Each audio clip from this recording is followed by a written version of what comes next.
Ilan yung anak mo ate? 15? 15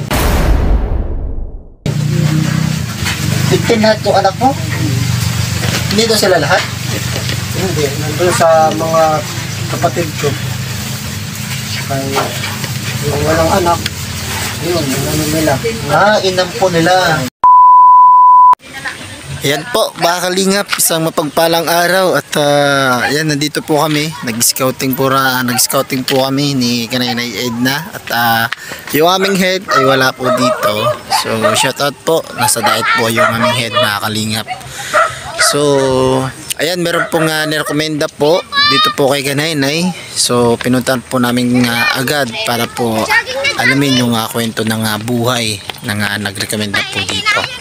So ayan po mga kalingap, no? Sana po samahan niyo po ako hanggang po sa tapos po ng ating video, mga kalingap, no? So ayan, sa mga bago pa lang po dyan o napadalang po sa ating video, mga kalingap, huwag niyo po sanang kalimutan o kaligtaan na i-like yung ating vlog po ngayon at syempre paki-subscribe na rin po at pakipindot na rin po ng notification bell para mas updated po kayo sa ating vlog po, mga kalingap. So tara, let's go po. Ayan po mga kalingap, so nandito tayo sa barangay po ng Makagtas, Sitio Balud po. So bayan pa rin po ito ng Katarman, no? So dito po tayo for scouting. So puntahan po natin yung nirekomenda po sa atin, mga kalingap. So tara po. Ito po, no, flex ko lang po sa inyo yung daan po nila, daanan po nila. So sobrang nakakatakot po yung daanan. Okay. Baga tabla ng ano.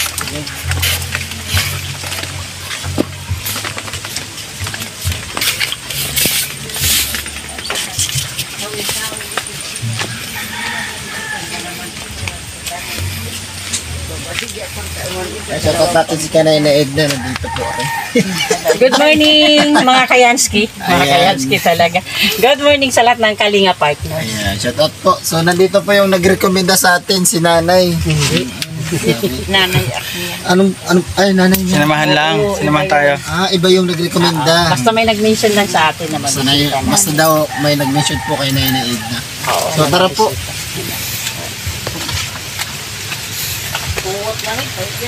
Tama po. Nagluluto sila. Nagprito sila ng isda, mga kalingap, no? Grabe yung bahay nila, mga kalingap.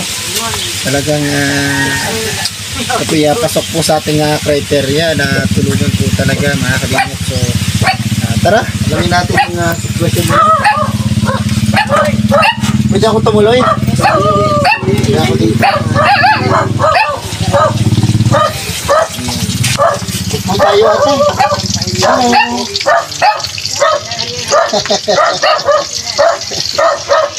Ano tayo? Dito, dali. Dito ka. Ano pangalan mo? Naiya siya. Ayan natin, no. Naguna magpapakilala po muna ako sa inyo, no. So ako pala si Yansky TV, isa po akong charity vlogger dito po sa Nalisama.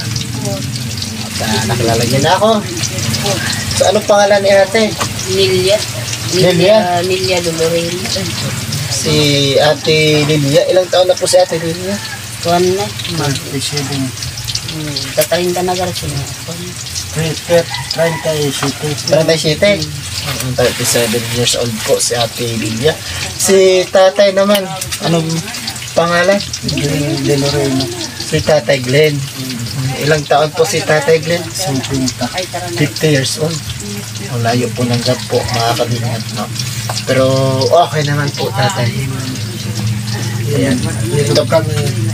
Hilap kami din sa pagsunod ng baha. Bangay mga pinuwan. Ang pangani kaya kami dito dan sa Bongbong. Ngito na nakakakuha kami nga ito. Kaya naman kami nga ito nakatabo pa eh. Dako tubig na nga ito, masulog. Hindi pa kabata. Mga kalingap. Pero sobrang liit naman po nito tatay. Okay. Nakakasya po kayo dito? Oo, panla kami. Baga yung bahay po nila, mga kalingap, no? Share ko na din po sa inyo. Mayroong up and down, grabe po. Grabe po yung daanan, no? Hindi ko po akalain na ganito po yung kanilang bahay dito sa ano. Ay, grabe. So, ayan tatay, at nandito kami, nanay, no, ate. Nandito kami para alamin yung kwento ng buhay nyo.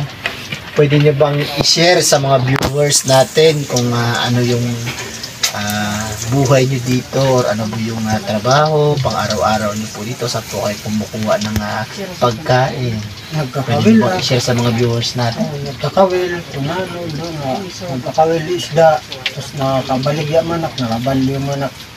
Kami bugas, nakakilo sa'yo.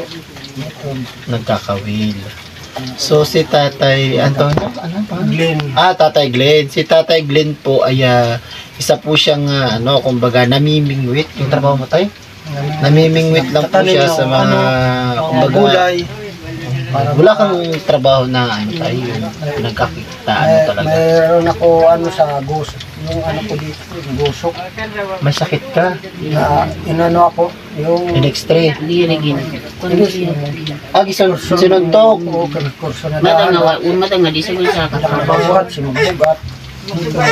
Tanong-tanong ba Grabe ako po ni Tatay Glenn, sinuntok. Saan ka po sinuntok tayo? dito sa, so, gusok. Dito, nabali naman tayo.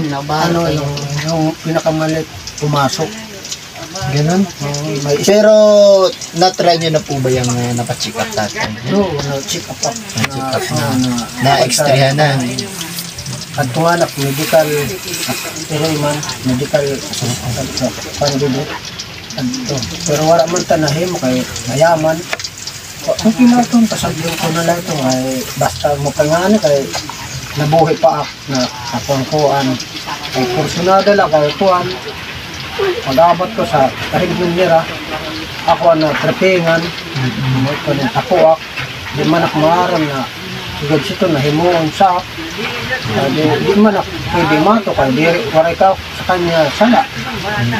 Di kami magkaaway, ang ito na nanod to, okay na ito. So, ayan po, explain ko po sa inyo, no? So, si Tatay Glenn ay dumaan ka lang, Tatay. Dumaan lang po si Tatay Glenn doon po sa mga taong nagiinuman. So, pinagtripan si Tatay, ay sinuntok yung tagiliran mo dito. Dinaganan ako, Ginaganan ka rin. Ilan po yung nagsuntok sa'yo, Tatay? isa lang pero malaki. Isa lang. Pero malaki, mataas. Grabe. Pero malaki ang katawan. Hindi po nireklamo ni Tatay Glenn kasi nga po medyo mayaman, sabi mo Tatay, no? So ayan po, mga kalingap, meron pong di po siya makapagtrabaho ng maayos kasi nga po hindi siya makabuhat-buhat ng mga mabibigat kasi yung kanyang buto ay nabali, Tatay. Tama po ba? Pumasok yung maliit. Maliit. Yung dito, sa ribs talaga. Grabe, nakakalingap, no? So sa dati, Tatay, yung hindi pa yan na nagawa, yung hindi pa nabali, ano po yung pangunahin nyo na trabaho po sa noon dati? Nagano ko contraction. Contraction. Yun lang. Warayak pinadmang kami na kuhan wala ito na kaya. Sugat sa contraction. Dinak na kabuhat. So, simento. Na sayo pa sa ako dito. Hindi ka na nakakabuhat. Masakit talaga, Tatay. Parang tumuko. May pitik po daw yung kanyang sakit sa tagiliran, yung kanyang buto, nakakalingap, no? So, Tatay, so paano yan ngayon? Ano yung saan ka kukuha ng mga pang-araw-araw mo sa mga anak mo? Nag-aaral ba itong mga anak mo, Tatay? Lahat sila? Ilang grades to, Tatay? Anong grado na ito? Nag-aaral pa? Daycare. Daycare. Ito? Grade 2 ka na? May honor ka? Ha? Ay, grabe. Napakatalino pong mga bata. Anong honor mo? First ka? Second. Second? Ay, grabe. Sipag siguro ito mag-aral. Anong pangalan mo? Nangga? Kara? Kasi. Kasi. Ay, si Kasi. Ilang taon ka na, Kasi? Maybe. 9 years old ka na? 9. Sipagan mo mag-aral, ha? Ayan, nakakalingap. So, ito po yung kanilang bahay, nakalingap. Si tatay po ay namimigit. Si nanay naman po, ano naman po yung pangunay na trabaho pagka... Didila sa balay, laba, kunano. Yun ang bata dapat Dito ka lang po sa bahay. Wala ka pong trabaho na iba kung bukod po sa bahay para matulungan niyo po si tatay kasi hindi po siya makapagtrabaho ng maayos. Diba? Sabi niyo nga po sa akin na hindi siya makapagtrabaho ng maayos kasi nga yung kanyang sakit kaya hindi na rin na makaano ng buhat ng mga kabibigan, di ba? So, paano yan? Paano kayo kumbaga kukuha ng mga pang-araw-araw niyo? Yun lang. Magtanim na. Pwede na nakatanim si tatay. No? Yun lang. Pero hindi talaga makabuhat. Kaya lang. Kaya lang talaga yung pagtatanim. Hindi mabibigat. Matagal na po kayo dito nakatira, tatay? Paano po kayo nakatira? Paano? 2007. 2007. Matagal-tagal na po. No? May get, na siguro. 15 years na. Matagal na siguro nakakalingap. Makakaya dito pa. Ito yung naharap ko nito ng bato. So, parang pakwan. Gusto. Naharap ko na ito sa lulu. Hindi mo na gamit. Ito na. Yung nabit. So, nakakabuhat paksan sa bulan. Ito dati. Ay, Pero ano naman po tatay, no? Yung bahay okay naman po. Pero medyo maliit po, nakakalingap.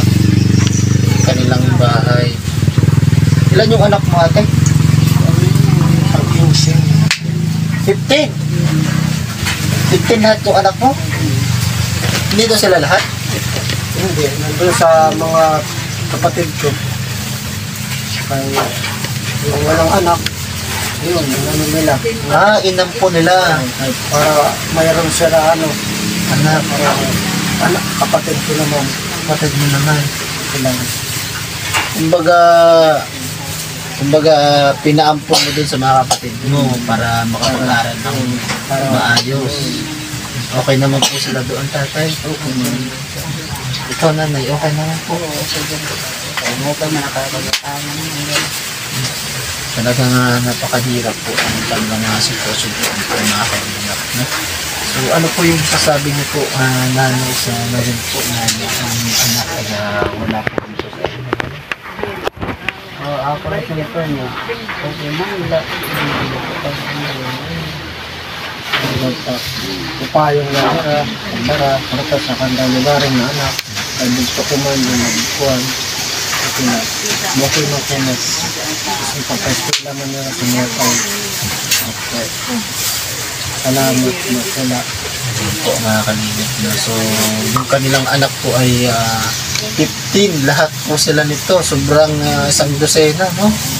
Grabe naman po, tatay. Matagal pa talaga kayo. Ano ba yan? Isang taon? May anak po, tatay. Mabilisan talaga si tatay. Talagang saludo ako sa tatay,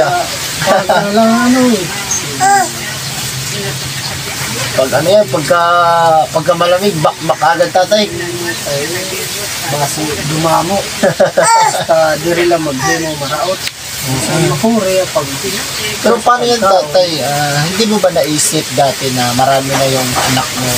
Hindi mo ba naisip na paano bubuhayin, paano papaaralan? Hindi mo ba naisip? naisip ko pero sabi ko saya pa ito, hindi sila humalinay.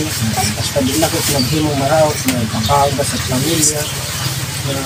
Na doon, baligya ko kangkong, do kabutok, 40.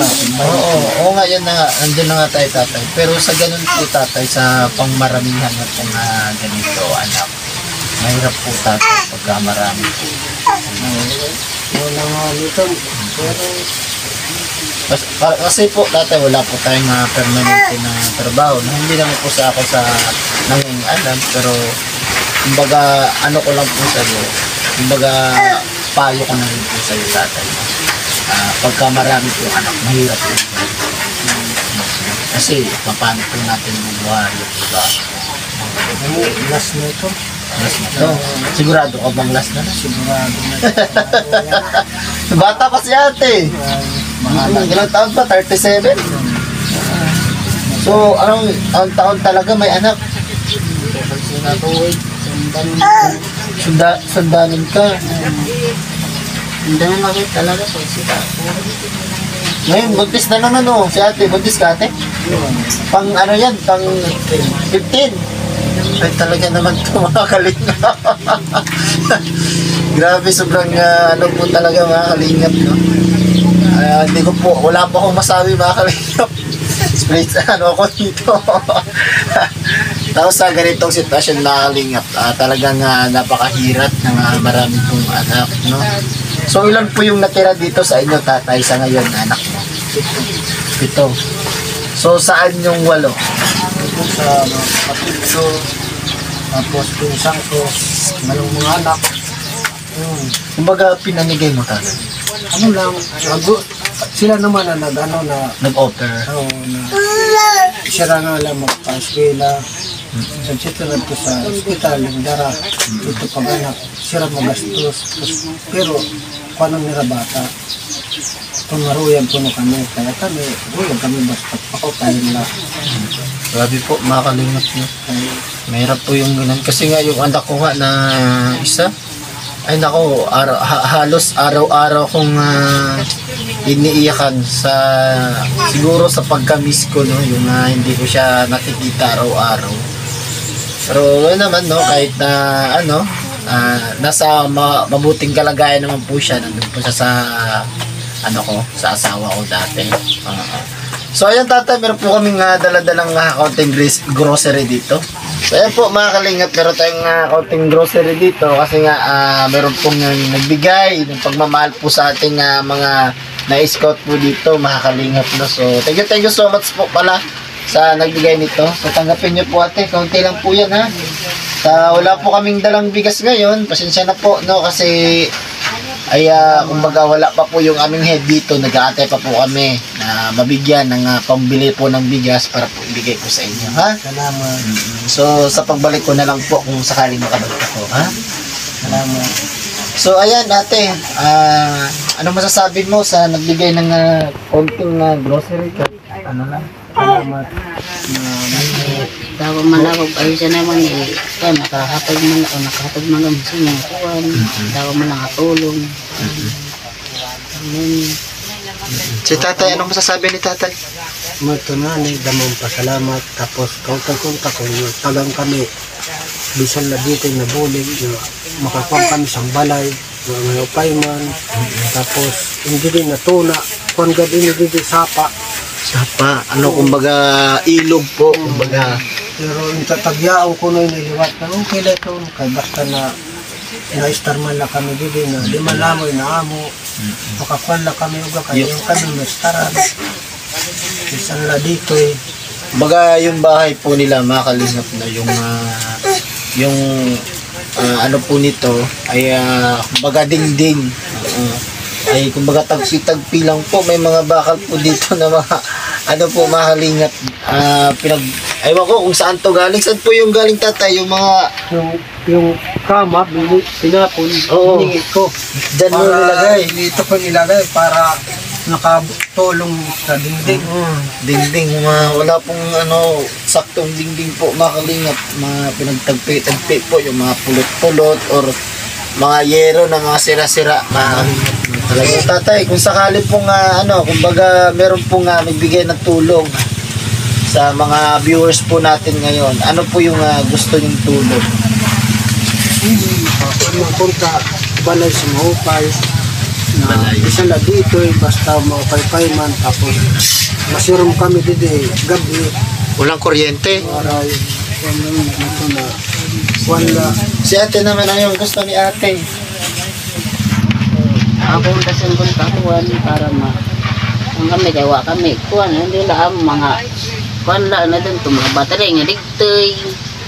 Ang malap pinakakuha na ito. Ilaw. Ilaw. Yung mga battery po sa mga flashlight, gano'n. Sama po ba ito? Solar. Kaya Ulam, ano nila. ganun po, Wala nila. kalingap. So may mga bata.